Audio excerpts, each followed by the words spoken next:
The third edition of Meghalaya'S Talent Identification Program TID, launched by Chief Minister Conrad K. Sangma and Sports Minister Shakhliyar Wajri, is underway across the state's districts. Supported by the Department of Sport and Youth Affairs, the program aims to test 10,000 children.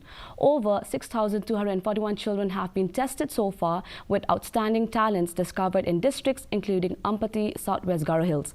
The TID is a scientific testing program for sports that aims to identify talented athletes and help the state be more successful in national and international events. Please take my mobile number. Then I will give you the video. You can show the children. We are very happy that we are in this third edition. Also, we are finding more talent. In the first edition, we tested 4,500, out of which 200 met the benchmark. Again, now in the second edition last year, 10,000 we tested, 200 met the benchmark. They are undergoing training as we speak.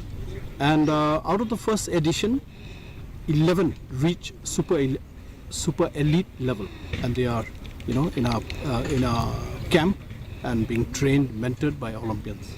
We hope they will also, one day represent the state at the national level and hopefully at the international level.